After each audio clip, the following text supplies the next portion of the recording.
Olá, você vê agora os nossos assuntos desta quinta-feira. O ministro da Aviação Civil, Moreira Franco, veio a Fortaleza para avaliar as obras do Aeroporto Internacional Pinto Martins. O prefeito Roberto Cláudio esteve no Campo do América hoje e anunciou que deve comprar o terreno que atualmente é do INSS. A lentidão com que as soluções para a seca no Ceará aparecem está preocupando os deputados estaduais e principalmente a população. Em 2013, o número de pessoas cadastradas para ter direito a vagas de estacionamento para idosos e deficientes já supera os credenciamentos de 2012. E ainda, vamos ver que nem metade das câmeras de monitoramento da Guarda Municipal no centro de Fortaleza funciona. Participe, está começando o União Brasil.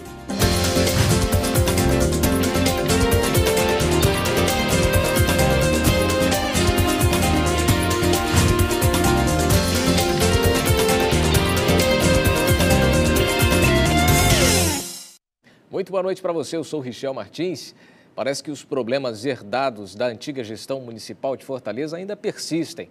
No centro da capital, das 24 câmeras de monitoramento da Guarda Municipal, nem metade está funcionando. Veja só. As câmeras deveriam coibir crimes contra os cidadãos que passam diariamente pelo centro de Fortaleza. O monitoramento é feito pela Guarda Municipal. Se a pessoa for assaltada, para reconhecimento do bandido. Do jeito que a violência está, e a gente está para lá e para cá, toda hora está sujeito a passar alguma dificuldade, E se ela está monitorando, para a gente é uma ajuda. As câmeras foram instaladas em julho do ano passado e o investimento foi de cerca de R$800 mil. O problema é que dos 24 equipamentos instalados no centro de Fortaleza, apenas 7 estão em funcionamento. Era para estar funcionando todas, né? Tem que funcionar todas elas.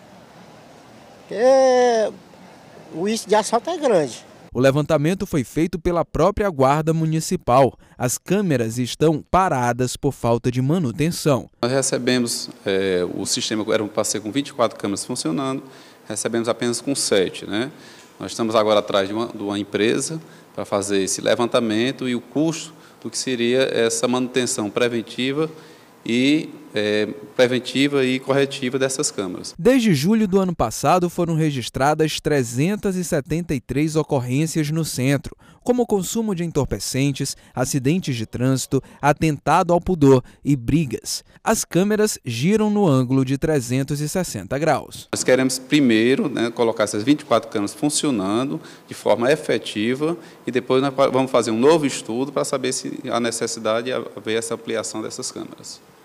Você já pode participar do União Brasil a qualquer momento pelo telefone 3486-1721 e pode fazer a mesma coisa comentando também pelo Twitter.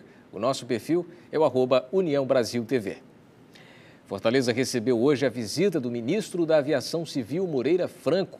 Ele veio à capital cearense vistoriar as obras do Aeroporto Internacional Pinto Martins. O ministro está preocupado com o ritmo dos trabalhos. O ministro foi direto para uma reunião com o governador do Ceará, Cid Gomes, o prefeito de Fortaleza, Roberto Cláudio, o senador Inácio Arruda, do PCdoB, e integrantes da Infraero e do consórcio que faz a ampliação do terminal. Na entrevista coletiva, o ministro mostrou preocupação quanto à greve dos operários da obra no aeroporto, que já dura 16 dias. Para Moreira Franco, o objetivo é deixar tudo pronto no cronograma pré-estabelecido. Garantir no ano que vem os Jogos da Copa, que é um evento que nos fala a todo o povo brasileiro, e nós temos que garantir que esse evento se dê com o maior índice de conforto, de bem-estar, de segurança. O ministro também está preocupado com o andamento das obras no Aeroporto Internacional Pinto Martins. Segundo a Infraero, apenas 12% das obras foram concluídas. Até agora está em 12% e nós discutimos isso com a Infraero, que essa obra está sob a responsabilidade da Infraero, e com os empresários, e alertamos para o fato de que o percentual está muito baixo e que é preciso dar um ritmo a essa obra que garanta a conclusão do cronograma para 2014. O governador Cid Gomes se comprometeu em intermediar as negociações com a categoria em greve. Vou procurar a direção do Sindicato dos Trabalhadores Da mesma forma também que vou ouvir a direção do sindicato das empresas para que a gente possa tentar mediar. Segundo a assessoria do ministro, Moreira Franco iria ainda visitar as obras no período da tarde. O prefeito de Fortaleza, Roberto Cláudio, visitou hoje o Campo do América. Ele confirmou que o terreno que pertence ao INSS será comprado pela prefeitura e no futuro passará por revitalização. A Prefeitura de Fortaleza tenta há algum tempo tomar posse do terreno do Campo do América, local de lazer para parte do bairro Meireles. O terreno é do INSS, mas desde a antiga gestão, as negociações para compra estão acontecendo. Durante 2 anos nós ficamos preso num processo burocrático de documentação, de legalização, né, de interpretação jurídica. Eu acho que agora, pela primeira vez, nós conseguimos aliar o governo municipal, o governo estadual, o INSS local e o INSS nacional. O prefeito Roberto Cláudio visitou o lugar e falou sobre o andamento do processo, que já teve até a interferência do ministro da Previdência Social, Garibaldi Alves. A documentação solicitada no passado nunca foi apresentada.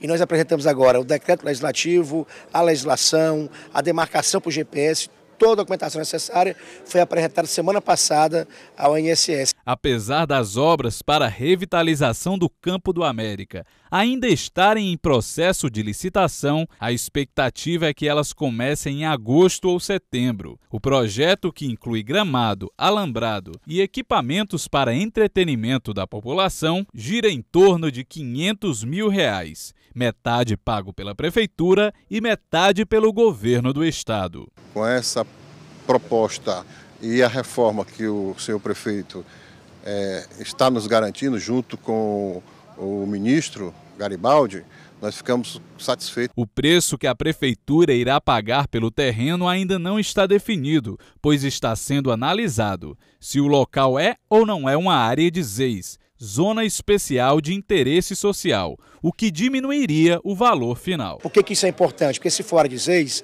o valor que a prefeitura vai ter que pagar é bem menor. Segundo o INSS nacional, vai gerar em torno de R$ 2.600.000.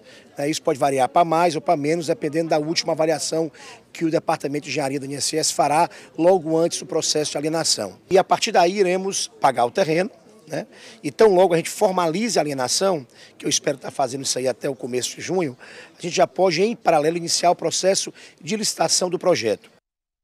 Bom, quero agradecer a audiência de quem nos assiste e também comenta pelo Twitter, como é o caso do Tiago Barros, cujo perfil é o @TiagoBarros200, que esta semana nos mandou um recado pelo Twitter, dizendo que mesmo no dia do seu aniversário parou para assistir o nosso telejornal União Brasil. Muito obrigado pela sua audiência. Olha só, a balança da Previdência Social brasileira não anda nada equilibrada. No último mês de março, a Previdência registrou um resultado negativo de 5 bilhões de reais, o que representa 165,9% a mais do que no mesmo mês em 2012. Significa também 42,8% a mais do que a necessidade de financiamento registrada em fevereiro. Em março, foram arrecadados 22,7 bilhões, mas os gastos chegaram a 27,7 bilhões. Segundo a Previdência, o saldo negativo foi o resultado principalmente do aumento de despesas geradas pelo reajuste do salário mínimo em janeiro e de pagamentos de benefícios por incapacidade, que chegaram a 1 bilhão e 100 milhões de reais. Veja só este exemplo agora. Em julho, na cidade do Rio de Janeiro, a prefeitura vai começar a multar as pessoas que jogarem lixo no chão, nas ruas e pela janela do carro. E isso bem que podia ser uma lei nas outras capitais brasileiras, não é? Acabar com o lixo nas ruas não é um desafio fácil. Afinal de contas, constantemente tem alguém cometendo esse mau hábito nos locais públicos de nossa cidade. Mas pelo menos no Rio de Janeiro, quem fizer isso, a partir de julho, vai cometer uma infração e corre o risco de ser multado. Essa lei do Rio de Janeiro, que é uma lei de 2001, na verdade agora ela está sendo colocada em prática. O objetivo dessa lei, ela tem um condão de conscientização e educação ambiental. Então, é forçar no bolso do cidadão com que ele adote uma conduta e uma postura cultural de não jogar lixo no chão. Em Fortaleza, não temos esse tipo de lei e nem a previsão de que ela exista. Mas aqui, o trabalho de coleta nas ruas também é intenso. Mais importante do que lei, acho que a gente tem que partir para essa questão da educação ambiental, de ter mais publicidade, de estar orientando as pessoas para exercer a cidadania, independente de ter lei. E o que as pessoas pensam sobre cobrar uma multa para quem não joga o lixo no lixo e sim no chão? Não é necessário a multa, mas, porém, como o povo não tem a consciência, né? É bom, né? Multar para ver se aprende. Se multar e alguém ver, já vai gerar uma nova consciência, porque vai doer no bolso. E as pessoas não têm essa consciência aqui. Eu tenho consciência. Na minha rua, eu tenho meu lixo tudo direitinho, coloco no saco, amarro, boto lá. Mas tem outros que já colocam na rua. No exterior, medidas punitivas são comuns, como nos Estados Unidos, na Europa e na Ásia. No Texas, dependendo do peso do lixo, a multa pode custar $500, ou seja, mais de R$1.000. Em Londres, um simples chiclete jogado no chão pode custar 80 libras, ou seja, quase R$250. Na França, se for jogado uma latinha de refrigerante ou mesmo um cigarro, o valor da multa também é caro, €35, quase R$90. Mas essa medida aqui no Brasil, será que funciona? A aplicação da lei, ela decorre mais da fiscalização, né? Então, conforme a Prefeitura do Rio de Janeiro está mencionando, ela vai colocar várias equipes de agentes que vão fazer essa checagem para lavrar os autos de infração. Então, eu acredito que com uma fiscalização realmente efetiva, que puna os infratores, essa lei tem tudo para ter sucesso. Olha, educação ambiental começa em casa. Esta semana mesmo, aqui no União Brasil, nós exibimos uma reportagem sobre os maus exemplos dados pelos adultos e que as crianças repetem muito facilmente. Se você ensina o seu filho, a sua filha, o seu sobrinho, o seu neto a jogar o lixo no lugar certo, a guardar o lixo para jogar no lixo mesmo, com certeza ele vai ensinar aos filhos dele e também aos filhos, aos netos dele, e assim você consegue transmitir esta boa informação para a sua família sem grandes esforços, não é? No próximo bloco do União Brasil, deputados cearenses dizem que o combate à seca no estado não está funcionando como deveria. A gente volta já já.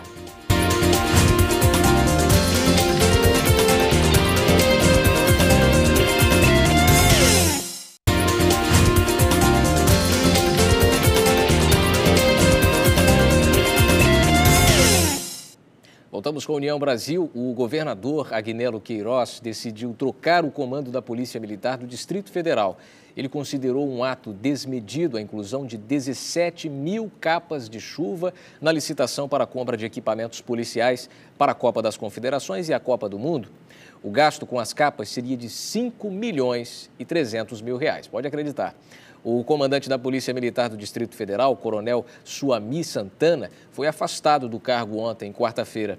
O anúncio da compra do material causou embaraço ao governo, porque na época da realização dos eventos, junho e julho, os níveis históricos de chuva em Brasília são baixos.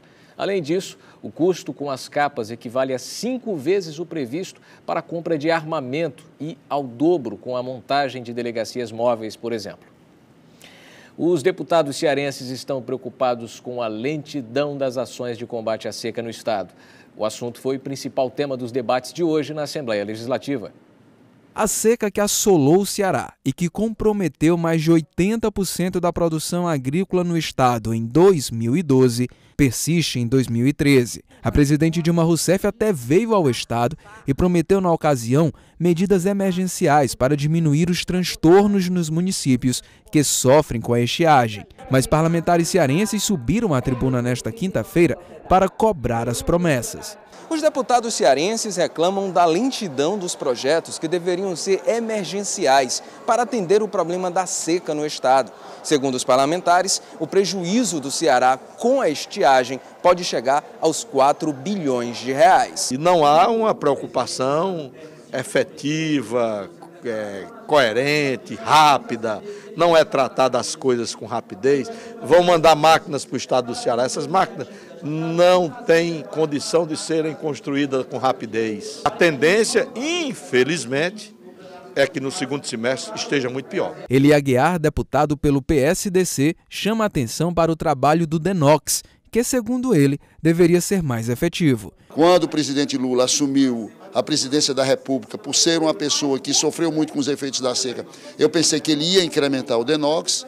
Então, para que o DENOX seja reativado e cumprir a sua verdadeira função, é necessário que haja uma grande mobilização por parte dos 151 deputados federais nordestinos. Já o deputado pelo PDT, Heitor Ferrer, considera que o governo do Ceará deveria também fazer a sua parte, não esperando apenas pela ajuda federal. Não vamos esperar que o governo federal libere o transporte.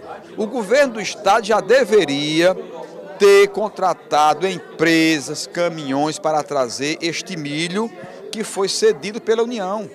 Então, querer culpar aqui a presidência da República porque o milho não chega no Ceará, o milho não chega no Ceará porque o estado do Ceará não se estruturou e nem teve o devido interesse em trazer também este milho. Os contribuintes que não prestaram contas com a Receita Federal dentro do prazo que terminou nesta terça-feira, 30 de abril, podem enviar as declarações do imposto de renda a partir de hoje. O sistema da Receita Net já estará preparado para gerar as guias de recolhimento do imposto com multa de atraso, que tem valor mínimo de R$ 165,74 e máximo de 20% do imposto devido. No ano passado, 600 mil declarações foram enviadas fora do prazo. O primeiro lote de restituição do imposto de renda de 2013 será liberado no dia 17 de junho. As restituições do imposto de renda devem somar 12 bilhões de reais este ano. Agora que a mistura de etanol à gasolina será em todos os casos de 25%, o preço final do combustível está preocupando os motoristas. Será que isso é bom ou é ruim? A nova fórmula para a gasolina vendida nos postos do Brasil, com 25% de etanol, começou a vigorar este mês. No momento, nós estamos com 20%. A partir de hoje, o governo subiu essa mistura para 25%. Então, toda a gasolina vendida no país, tanto a comum quanto a aditivada, vai possuir, a partir de hoje, 25% de etanol e que em nada prejudica o consumo ou o rendimento dos veículos. Seguindo a lógica, com uma nova composição com mais etanol, o preço da gasolina deveria cair, já que o etanol é mais barato. Mesmo assim, os consumidores não estão vendo grande diferença neste início de mês. Muito cara a gasolina aqui, muito cara. O preço médio da gasolina no último mês no Ceará era de R$ 2,82. No fim de março, o preço estava menos de 3 centavos acima disso. Nossa equipe fez uma breve pesquisa nos postos de Fortaleza e encontrou uma variedade muito grande de preços, de R$ 2,61 a R$ 2,77 até R$ 2,89. O que é que a gente prevê? Uma suposição, porque você sabe que isso é futurologia e ninguém tem como encontrar uma resposta correta. É que a gente mantém uns preços estáveis, com poucos aumentos por causa do álcool e algumas quedas. Uma curva de subidas e descidas pequenas. O etanol, apesar do preço mais baixo, ainda está alto se comparado ao da gasolina. A média varia de R$ 2,23 até quase R$ 2,40. Para alguns motoristas, com uma variedade tão grande nos preços, por enquanto, é melhor esperar e escolher um posto de confiança. Eu abasteço um posto de gasolina há mais de 15 anos e que eu abasteço mais não pelo preço, pela qualidade da gasolina. Já que a gente está falando de economizar dinheiro, comprar sem gastar muito é o que todo mundo gostaria, não é verdade? Tentando economizar, muitos consumidores acabam chegando até os cupons de sites de compra coletiva. Uma chance de encontrar bons descontos em produtos e serviços variados. Mas é bom ficar atento para não cair em armadilhas.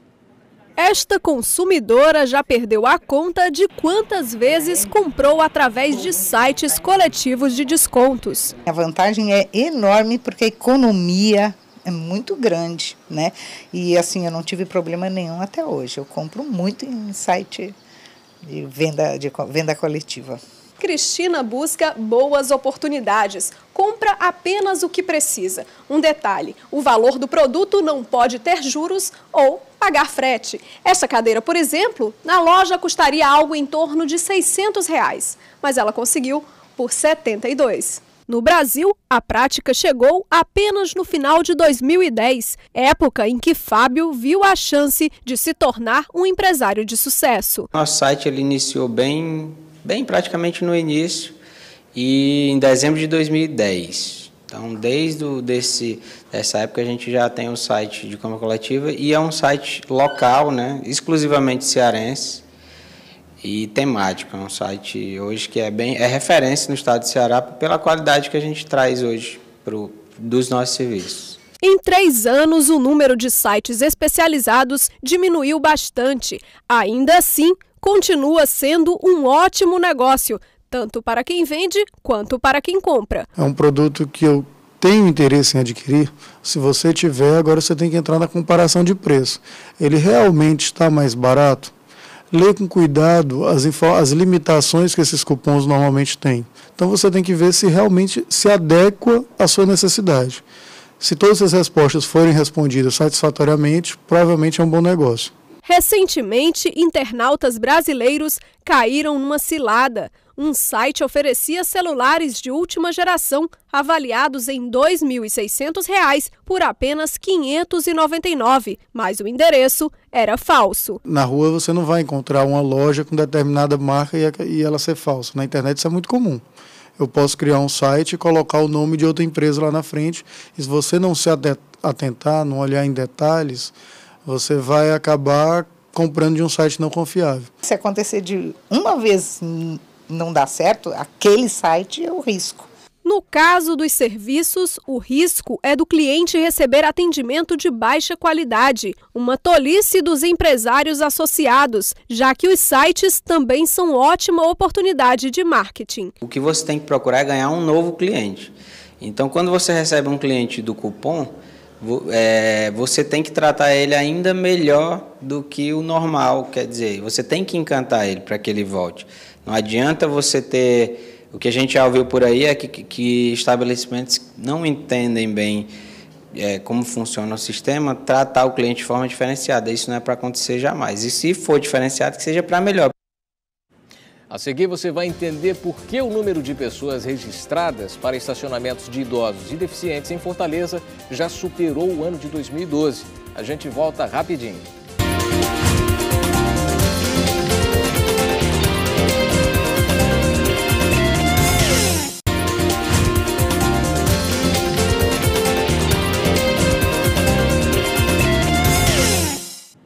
A construção civil é reconhecida hoje como uma das mais importantes atividades para o desenvolvimento econômico do Brasil. Mas, por outro lado, o desperdício de materiais utilizados nas construções é responsável não só pelos altos custos dos empreendimentos, mas também por gerar impactos ambientais. A boa notícia é que muitas empresas já estão adotando medidas de controle desses gastos. A cada 3 prédios prontos, mais um pode ser construído só com o material desperdiçado dos outros. Foi o que constatou uma pesquisa na década de 1980. Mas, segundo o assessor do Sindicato da Construção Civil no Ceará, atualmente há um controle maior com relação aos materiais. Nós temos sistemas de controle maiores sobre as construções. Hoje em dia o construtor ele busca se diferenciar do seu concorrente para vender o seu produto mais rápido, dar um melhor acabamento, etc. E um item de diferenciação certamente é construir melhor, com menos desperdício, com um custo inferior. Além do custo mais alto na realização da obra, o desperdício de material gera mais resíduos sólidos que agridem o meio ambiente. Com um cenário animador, é natural que as construtoras procurem uma gestão mais eficaz dos seus recursos. E uma boa alternativa é gerenciar esses resíduos. Existe um tratamento específico para cada resíduo, certo? Então, a empresa que se preocupa com o meio ambiente, ela vai estar, o gerenciamento de resíduos dela, vai estar cuidando para que aquele resíduo final, aquele resíduo gerado pela obra dela final, vá para um local correto, seja tratado adequadamente. Ao evitar desperdício de material, ganha o meio ambiente e o bolso do consumidor, pois o preço final do empreendimento pode ter um custo bem menor. Porém, ainda é um grande desafio para as construtoras construir sem desperdiçar. É um desafio, sim, que a cada dia as empresas têm buscado superar. E isso se dá por meio da capacitação dos seus profissionais, por meio de cursos onde todos os envolvidos na cadeia produtiva possam desempenhar aí um bom papel e reduzir a geração de resíduo e, consequentemente, reduzir os desperdícios na obra. Aqui em Fortaleza, este ano, o número de pessoas que se credenciaram para ter direito a estacionamento especial para idosos e deficientes aumentou e já superou o ano de 2012. A Autarquia de Trânsito tem uma explicação para isso. Encontrar carros como esse em vagas que deveriam ser preferenciais para deficientes não é difícil. Parece que os motoristas ainda não se acostumaram a respeitar essas regras. Isso é uma questão cultural de educação do povo brasileiro. Não é só a vaga, é a questão de jogar papel na rua, os próprios, é uma questão do governador que manda parar o avião no lugar onde não pode parar e desce e sai atravessando a pista, na Bahia. Estacionar em um local reservado para idosos ou mesmo para deficientes, sem usar uma credencial igual a esta aqui, é uma infração leve e o motorista está sujeito a multa de R$ 53,20, além de 3 pontos na carteira de motorista. É multado, é uma blitz volante que nós temos nas principais vias, onde tem a demanda grande de sinalização de idosos e deficientes. Só este ano, em Fortaleza, quase 9.000 credenciamentos para utilizar estas vagas foram feitos, número maior do que o total do ano passado. A maioria desses credenciamentos foi feito para idosos, pessoas com mais de 60 anos. Antigamente esse serviço era feito só aqui na MC, que hoje continua a ser. Só que nós fomos de encontro à população. Nós colocamos um quiosque na Praça do Ferreira, na Beira-Mar, colocamos o nosso pessoal em alguns shoppings da cidade para dar um atendimento maior a essa população com esse requisito. A demanda crescente para este credenciamento está deixando os que têm este direito mais conscientes. É um benefício para os idosos, né? Os que já estão perto de ir a grande viagem, né? Claro, é um direito que tem que ser respeitado. Vamos agora a outros assuntos de hoje nas nossas imagens do dia.